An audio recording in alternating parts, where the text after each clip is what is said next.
Hello and welcome back to another episode of Fully Booked, the Hidden Gems author podcast, in which Craig Touch and myself, Roland Hume, chat some of the interesting figures and leading lights of this crazy industry of writing and self-publishing. And today, Craig and I are very excited to have a very special guest who has lived a very colorful life. Brent Olson, a lifelong journalist and an author, is joining us all the way from Minnesota. Brent, thank you so much for coming on Fully Booked today. How are you doing? Well, I'm doing good, and thanks a lot for having me. This is going to be fun, I hope. I'm sure it will be. And of course, we wouldn't be here without the man himself, Craig Touch, the owner and founder of Hidden Gems. How are you doing today, Craig? Doing well. Thank you, Roland, and thanks for coming on, Brent. Originally when you sent me the email about coming on to the show, you had included the resume that you mentioned that you included, when you first got your book deal, and that you used to sort of help other authors with, and this is sort of the point of this episode, is helping other authors find their story, figure out what it is that they can talk about and tell, and what their situation is. As it was designed, that resume really, got my attention, right? Because it's not the typical resume. It's not a list, or it's not, where you were born, or where you went to school, and the job, specifically the jobs you had. It's just a series of one-liners, and each one is a story in itself, and it makes you want to ask you all about those things, right? So just so that readers have an idea, I won't go through the whole thing, but I'll read a couple of them that you had on that email. So and some of these remind me of like those Chuck Norris quotes that you see online, right? So I don't own a wristwatch, but I'm always on time. Of the 10 most dangerous jobs in America, I've dabbled in 6. I can castrate 30-pound pigs by myself, 40 seconds per pig. So that kind of stuff. It's all, these one-liners that are all really super interesting. And each one of those can sort of become a story, and it's a tale to tell, right? So why don't you talk to me about this, and your what led up to all this and creating that resume, and I guess briefly the life that led up to the experiences of that resume. Well, when I first started writing, I have no actual credentials. I mean, no Iowa Writers Workshop, no degree in journalism, nothing like that. But I kind of got my back up, because I always thought that a writer only needed 2 things. You needed to be able to write, and any good editor is going to figure that out in the first paragraph or 2 paragraphs if you're sending them a query. And you need to have something to say, and that's it. And so that's what I said. I was like, geez, I've got something to say, and I put it down, and included it in my query letters that I sent out, and sometimes it worked, and sometimes it clearly didn't work. But when I teach this, I tell people, okay, we're going to write a resume, and you're not going to be allowed to talk about where you were born, or where you went to school, or what your job is, because that really isn't what defines you as a human being. Let's try and delve a little deeper into it, and find out what really matters to you. What, in your heart of hearts, who are you? And I think that's important for a writer, because as a writer, you can lie to the audience all you want, but if you lie to yourself, you're a bad writer. And people get in the habit of lying to themselves, and you get a lot of bad prose that way. Yeah, I mean, that's a good point. You really have to understand yourself to be able to be a writer. There's a lot of introspection that goes on, especially if you're writing about things that a lot about. I think as a writer, if you write something and you aren't nervous for people who know you to read it, maybe you're not being honest enough. That explains the whole pseudonym thing, doesn't it? Yeah. But I've always put my name. I always committed to putting my name on everything I write. But I was in a meeting yesterday, and in a longer story than you'd be willing to listen to, my final line was, we cannot underestimate how much people don't like me. You've got to be willing to take that sometimes too. My two favorite lines on my resume are, I've got a letter in my file cabinet from a guy who drove 300 miles to meet me, and he said meeting me was on his bucket list. But right next to that letter, I've got another letter that says, I've completely lost all respect for you as an elected official and as a human being. So I think if you keep those two side by side, it can kind of keep your ego in balance. Yeah, for sure. Those are very different ones, and it's nice that you include both, especially one that says something negative about yourself, because that shows that you don't have these false opinions of yourself, and what like you said, not everything is going to jive with people the right way, the same way, right? So somebody might love what you have to say, and somebody might hate it. When I'm doing this exercise with people, I like to start out with a concept as simple as the truth. I say, okay, what we're going to do here now is I'm challenging you all to write the truth. And then I read what I have, which is, if you've read the first chapter of Islands in the Stream and the last chapter of Moby Dick, you've read the truth. If you've seen the David, you've seen the truth.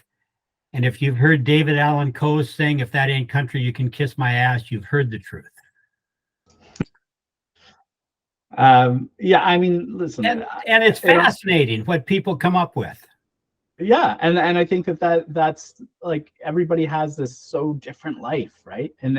But I think it might be, for some people, it might be a struggle at first to pull out those nuggets the way that you have, and I'm sure that that's part of the issue, right? It's like when you just sit down, you say, okay, write some lines like this. People will be thinking about their lives and like, well, I haven't really done anything interesting. But then when you sort of dig in, I bet they can pull out these things that are really interesting. But I bet you it takes a lot of digging. It does. And there's two little stories about that. I was doing this with a group of adults once, and when it came to one guy's time to read, he says, I've been divorced twice, and my third marriage isn't going so well. And I'm sitting here thinking to myself, oh my God, I'm a guy who's been divorced 3 times, or is going to be divorced has had 3 failed marriages. And that's just never a picture I had of myself. And to have him just realize that in the moment was interesting. And then I was doing it with a class of high school kids once.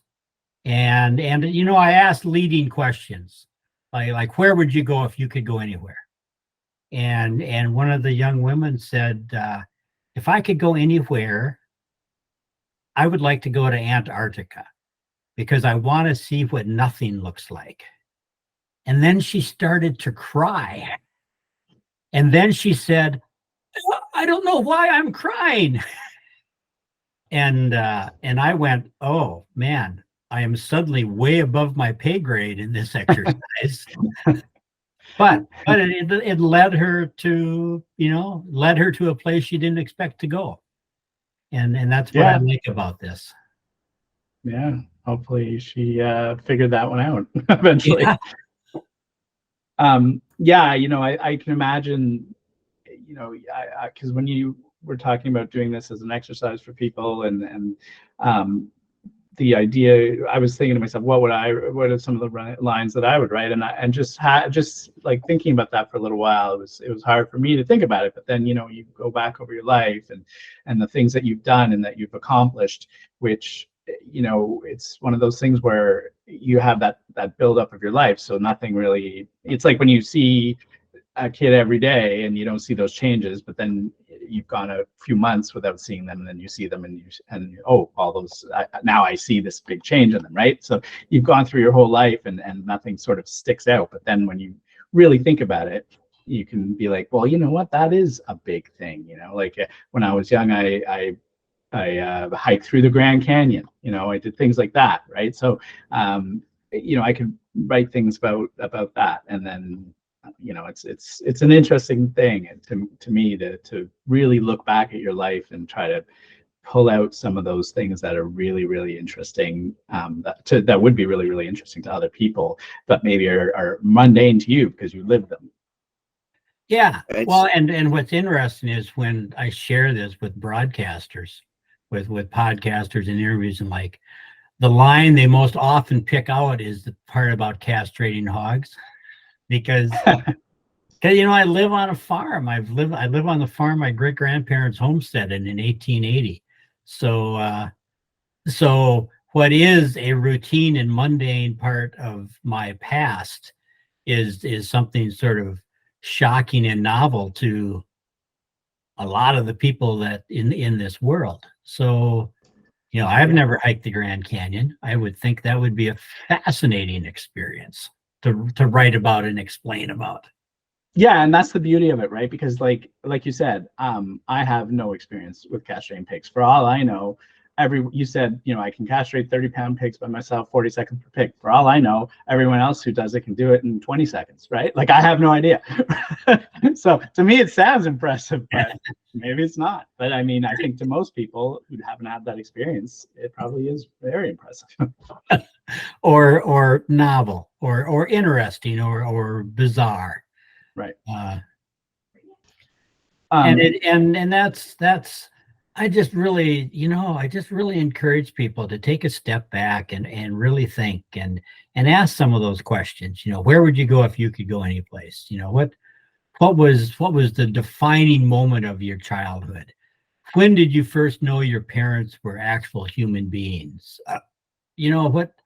What was a step that you took to the left that in hindsight maybe you wish you would have taken to the right? There's so many sort of pivotal moments in our lives that make for really good stories, that make for good writing, and you just got to put them down. Yeah, and I think having those leading questions really help. Have you put those into a book? I have not. Feels like you should. No, it's not a bad idea at all. No. Because it really does help, when you ask them like that, everybody's mind can't help but start thinking about those things and being, oh yeah, I have something to say about that. I have something to say about that. But it's like the blank page syndrome when you just say, start, and you don't give anything. It's like, okay, I don't know. but as soon as you start asking some of those questions, then your head starts going, oh yeah, that makes sense. I can talk about that. Something that popped in my head just yesterday when I was talking to my youngest daughter. My mother was a special education teacher for her whole life and was a remarkably gifted teacher. But when I was growing up, we didn't have a lot of money. I mean, it was a farm on the edge of the prairie in western Minnesota. And my dad slapped a little addition on the house. And there was an alcove in it where Mom could put a little 8-sided table. Well, in Mom's mind, that was a formal dining room, okay? I mean, that was the nicest thing she had ever had. And kind of a snooty relative came over to visit and saw this 8-sided table in this little alcove. And she says, oh, what a pretty little game table. And you could just see my mom's face drop because it just sort of shattered her illusions about what she had. And then 2 or 3 hours later, when we were home all alone, out of nowhere, just out of the depths of her soul, she says, but damn it, I can teach naughty little boys how to read. And it was the first time I sort of realized that my mother was a human being with kind of an inner life and her own insecurities and ego and things like that. And that's a real growth moment. I mean, for some people, it happens when they're 5 and they see their parents screw up in some major way where you go, oh yeah, they're human beings and they're going to make mistakes.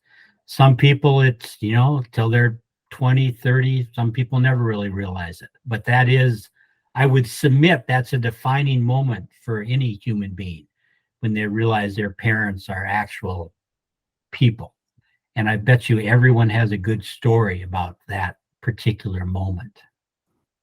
I think also my father is in his 80s and he has been sharing his life with me and I've been writing it down. And as his son, I think some of the most valuable things he's ever shared with me have been the mistakes he's made and where he's fallen short and how he's moved on from that to then be successful. It's funny. I think he imagined that all of the things he's achieved in life would be what's most interesting. But to me, it was always the times things didn't go right and he had to figure out how to deal with it. And I think that's really brave, because your instinct as a parent is to kind of hide that from your kids, all the times you've screwed up. But like you say, we don't learn from the things we do right. We learn from the things we do wrong, and we learn from what other people have done. So that's admirable that he's doing that. And I think all the times you've screwed up in life have probably led to some very interesting experiences that have probably taught you more than succeeding would ever have done. Yeah. Well, those are the best stories. Those are the best stories. Right. And people say you got to write conflict, right? If you just tell a bunch of your success stories, well, then I guess it's a self-help book. But if you write when you do conflict, it's more of a fictional book, hopefully. Yeah. Well, and it's more realistic and it's more relatable. I mean, I know I have a weekly column that has been going out since 1995 called Independently Speaking, and when I write about jumping off the table and landing on my bad knee, or putting a car in the ditch, or any of the number of things I've screwed up, those are the ones that draw the most comments and the most approval from people, and they quite often want to tell me their story of what they've screwed up. So yeah, I mean, that's life is mistakes and learning from them. Well, that's the key. You better learn from them, right? Yeah. I like it. It reminds me a lot of the Hemingway method of writing. But one of the things he said is, you just write the truest thing you can, or you write what hurts. And that's yeah. And of course, he killed himself when he was 5 years younger than me. So I'm trying not to completely learn from that, but but the old boy could write. Yeah. I had a good friend, a really accomplished writer in Minnesota named Bill Holm. He was an essayist and really just a remarkable human being. But he had some heart problems, so he had to spend the summer rehabbing. And I stopped in to see him, and he says, "Yeah, I spent the whole summer reading Hemingway.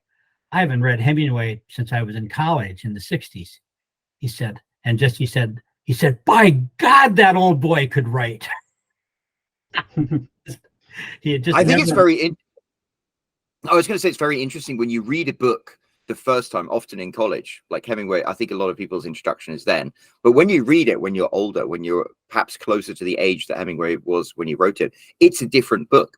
And it's because you're a different reader. Like, you have such a different perspective on it, and you see so much truth that you wouldn't have been even capable of recognizing when you originally read it. I think that's really a perceptive thing to say, and I think it's something that's really screwed up in our educational system.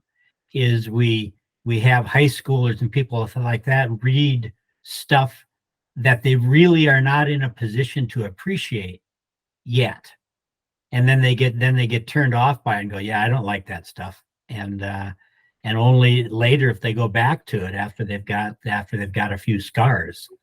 I mean, because Hemingway is a writer who's all about scars. So you need to be beat up a little before you appreciate that. And there's a lot of writers like that. And I think the opposite works as well. There was Catcher in the Rye. I didn't read that till I was in my 40s, and I really didn't appreciate it. But my son, who's 16, read it and loved it, because it is one of those books that was written about being a teenager. And when you're an adult, you're like, what a snotty little brat this kid is. But when you're a teenager, you appreciate it and you get where he's coming from. Yeah.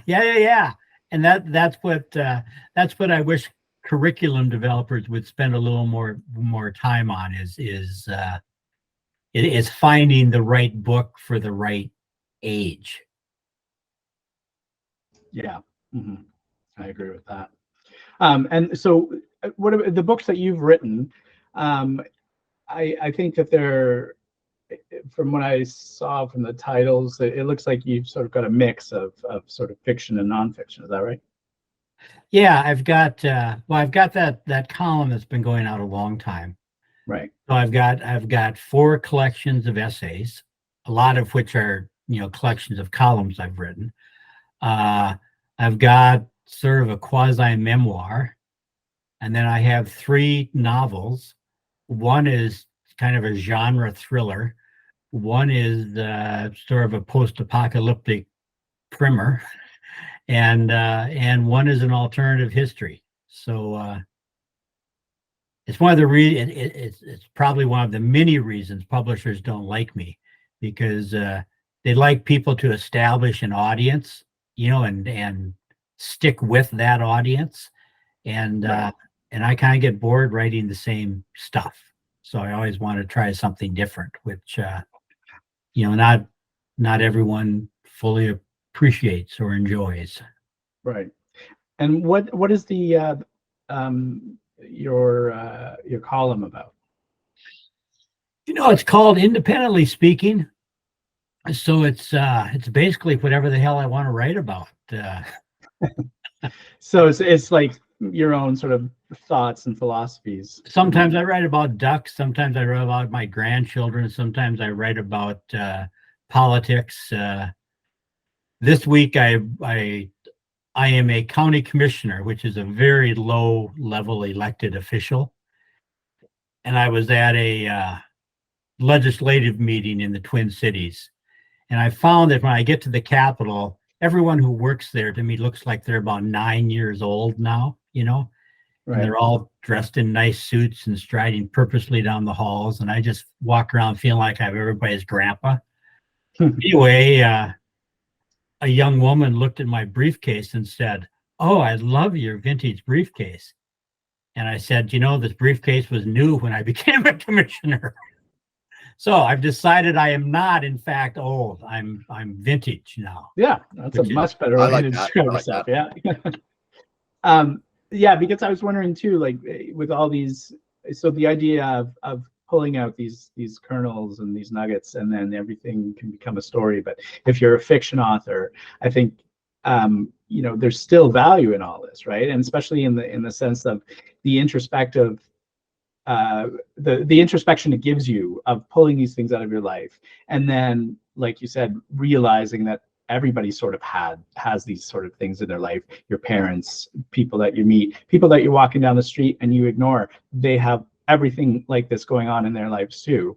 It makes you a better fiction writer as well, because then you can understand people and understand their motivations, and understand what it is that they're doing, and the fact that even though their motivations don't align with yours or your characters, that's an important thing with writing. And that's something that a lot of authors sort of struggle with. They write, you hear a lot of times about about characters being flat, right, and two-dimensional, right, because they haven't really spent that time thinking about what it is about that other character, because that other character to them was, they came on just to to move the plot forward in one other aspect, but they didn't really think about sort of their background, because they didn't think it was important. But it is often important, because you really have to, things have to make sense for the reader, otherwise they just don't feel real.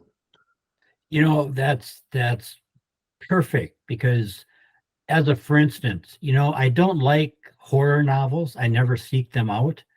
But I read everything Stephen King writes, because he puts believable people on the paper.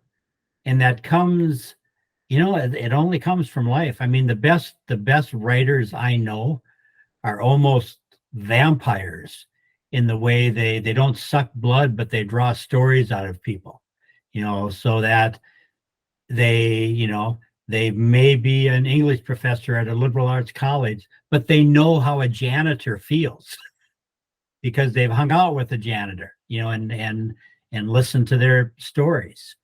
And that's where the value in having lived a life. And that's where you get a lot of bad prose from people. it's a little like some of our politicians. They go to college as a political science major, and then they get on the staff of a congressman, and then after a few years, they run for office themselves, and they really don't have much of an idea of their constituents, of the people they hope to serve.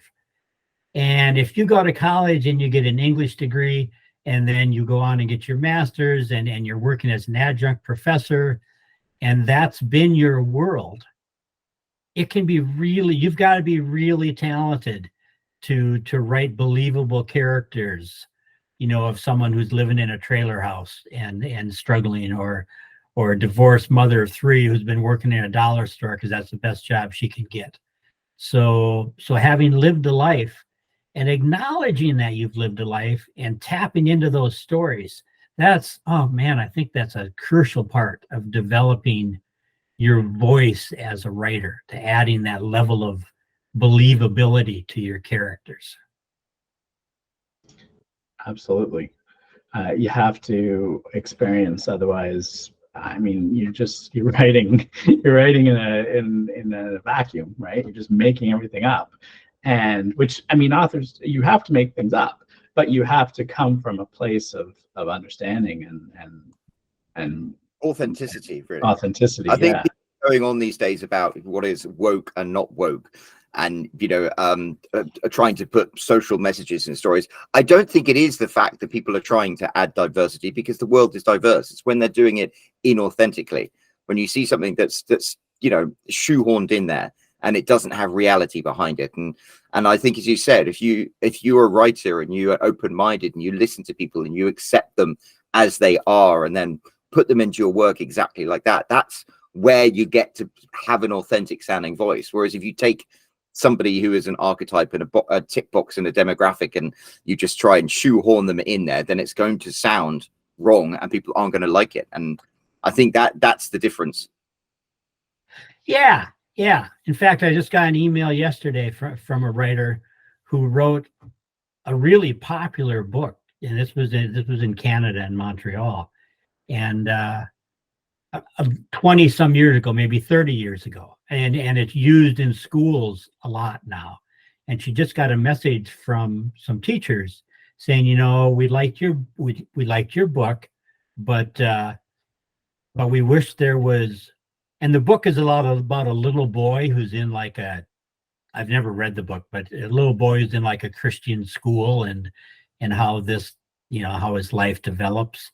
And these teachers said, we like the book, except there's too much religion in it, and we wish there was more diversity with lesbians and people of color.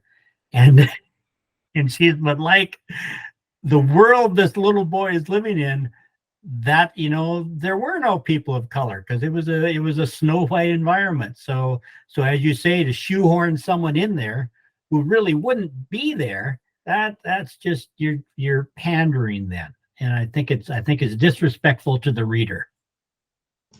Yeah, and I mean, we've talked about that before, where it doesn't sit right with us, at least, where the idea of pulling books that don't fit today's standards of whatever's going on in the world, because they were written when none of that was going on in the world, and that was perfectly fine, right? And that doesn't mean we shouldn't read them anymore. But that's the world we live in. Speaking of which, I forgot when we introduced you. What are your pronouns? Just you can really call me whatever you want. No, but listen, I think it's really important that people just write what's important to them at the time. And when we judge these books 20 years from now, I would, or 100 years from now, I would prefer that you judge them on the merits of how they were written and the time that they were written in, and not try to apply them to our whatever your current political environment is. Because it's hard, it's difficult, I think, to get someone who wrote 50 years or 100 years ago to have them not saying things we would find offensive. Yeah. Mm-hmm. And I think we don't put things into context, of the, for instance, one of my favorite politicians was Harry Truman. And Harry Truman did a lot of things for civil rights. I mean, he desegregated the military, and I mean, he did a lot. But in some of his private letters, he used really appalling language about minorities. But the thing is, that was in the common vernacular of the time. That's the way most people of his generation and his background talked. So to condemn someone out of context is yeah, it's a little cheap, I think. Right. And I mean, there's very clear examples of the opposite, probably from a lot of those same people, where, you know, current people, perhaps current political candidates, say things that are very much on PC, and they're saying them now when they shouldn't be said, and those people are ignoring that, right? But then they want to say, oh, but these books, you know, they were written 50 years ago, and they don't conform to today's morals. But yeah, but what about the guy right now who's saying those things? You know, so people really, they pick and choose what they want to have a problem with, right? Yeah, I think that's yeah, you hit the nail on the head there. So, you know, you said you teach a lot of this stuff. So how do you teach it? Like, do you have seminars, or how do you do that? Well, like COVID really sort of screwed this up badly. But when I would go to do a reading in a school, I mean, when I would go to do a reading in a library or a bookstore or something, I would offer to go into the school for the day for free. And talk to classes, and you know, and I do seminars and things like that. I do stuff when people. I've reached a point where I'm 69 years old now, and I'm not quite as consumed with shameless self-promotion as I used to be. But Yeah. but if people ask me to do stuff, I still enjoy doing it, because every now and then you'll have someone whose eyes just light up when you talk about something, and that, you know, that makes the day worthwhile. Yeah, I'm thinking, like, you know, when you were talking about helping authors come up with these sort of resumes and stuff. So I you know, were those in sort of seminars that you had run back whenever? Yeah, before COVID? yeah. Okay. And even when I became a writer, I was, you know, I mean, 1995, I was part of an online writing group, the Writers BBS, I think it was called, and the BBSs, yeah. And I just kind of dropped this out there because I'd just gotten my first book contract, and I was just sort of sharing with them, and they were kind of smitten, and they all did their own, and it was a nice starting point to some good discussion and good writing. Yeah, having that writers community is really important. It's always been something that, you know, both Roll and I, when we started writing, it was the same sort of thing, you know, spending time online in a writers group, and that's where we met a lot of people that we still are in contact with today, and where we learned a lot about writing and self-publishing specifically. Back when you were starting, self-publishing wasn't a thing, but now that it is, have you self-published anything, or are you still just working with traditional publishers? I do. I've the last few books I've self-published, mainly economically. You know, I mean, Yeah. You know, one of my books through my traditional publisher, if it sells on Amazon, you know, I get like 30 cents in royalties you know how the math works. Yeah. And if I sell a self-published book, my profits will be $5-6. So you look at, I can sell 10% as many books and actually make a better living.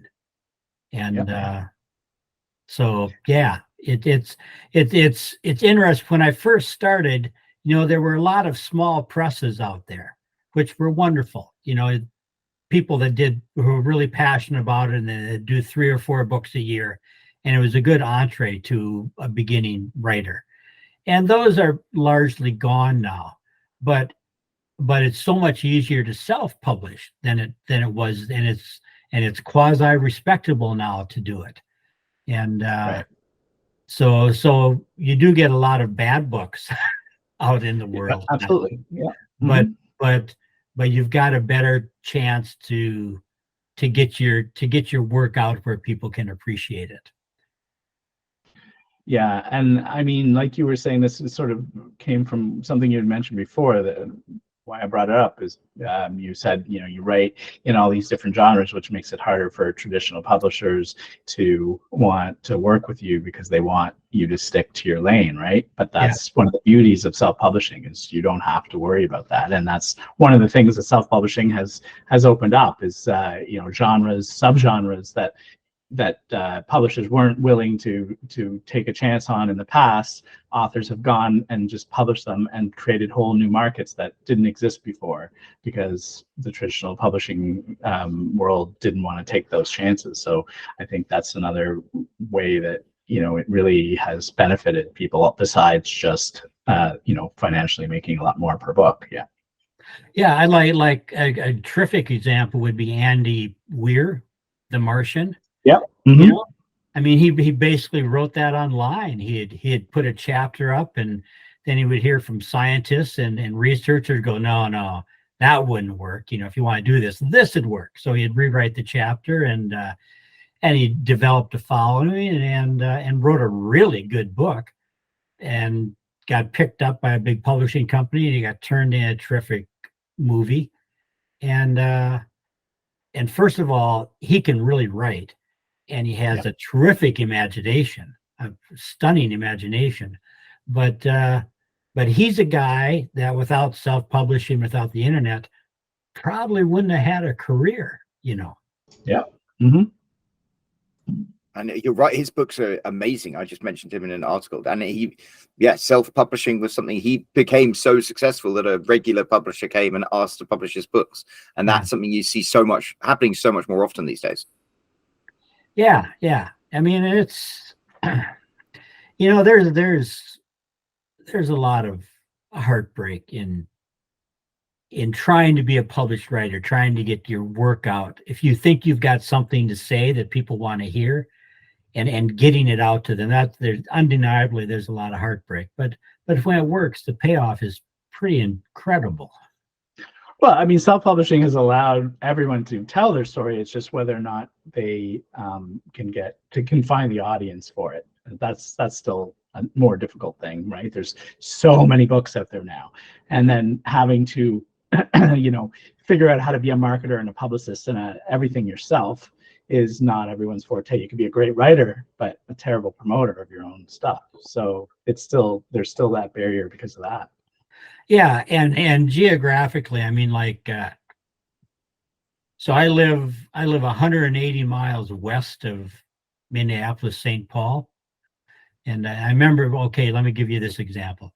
During COVID, I had an agent who lived in New York, and I checked in on him because he was an older guy, and he said, "Oh, we're doing just fine here. You know, my wife and I would get our groceries delivered," and he says, "But how are you doing?" And I said, "Richard, you need to understand, my farm is about the size of Central Park. And if my farm were Central Park, my closest neighbor would be the Chrysler building." So, wow. So it's, you know, it's hard. It's hard. You read about people running into publishers in elevators in New York, or stumbling over them in coffee shops. And that's probably not an avenue that's going to work for me. So really, without the internet, I don't have a career. Right.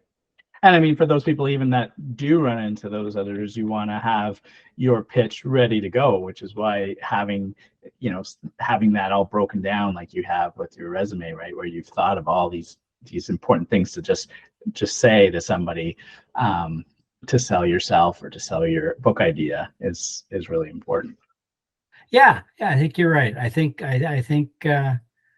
you've got to be ready to tell your story, and tell it in a way that's going to capture people's interest. Uh, Finding it is the hardest part. So any quick tips then, where if we don't have you or we don't have a book from you giving us a bunch of leading questions, how can somebody sort of come up with those kernels from their own life? What's a good way to do that? just when did you first realize your parents were adults? What's a step you've taken you wish you would have gone right instead of left? When did you first learn you were a grown-up? There's a terrific story to that. I was doing that in a session once, and this woman, I said, when did you first realize you were an adult? And she looked at me and she said, I realized I was an adult the first time I let a child throw up into my hands so it wouldn't get on the carpet. and I was like, yes, that is what being an adult is. And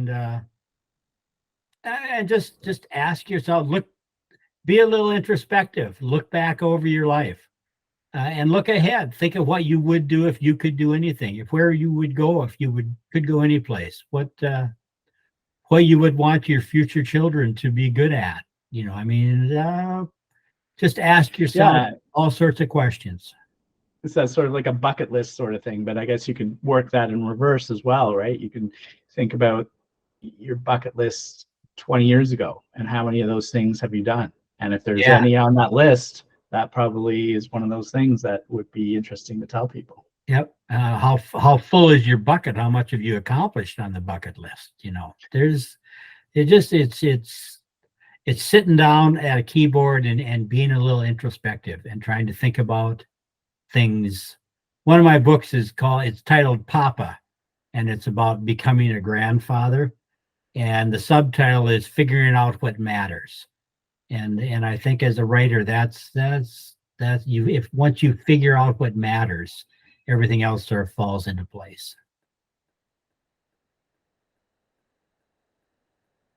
Absolutely.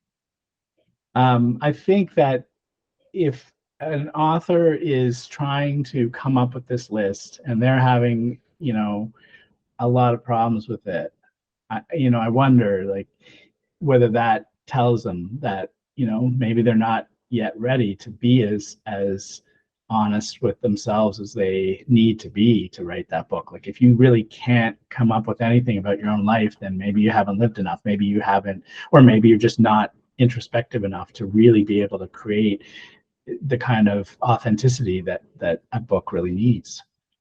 I just will go back to one of my first statements.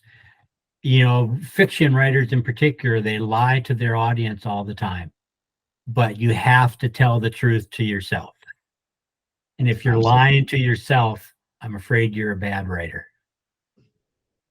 I love that. Absolutely. And that we're coming up to the top of the hour now, so that's probably the perfect point to wrap things up with.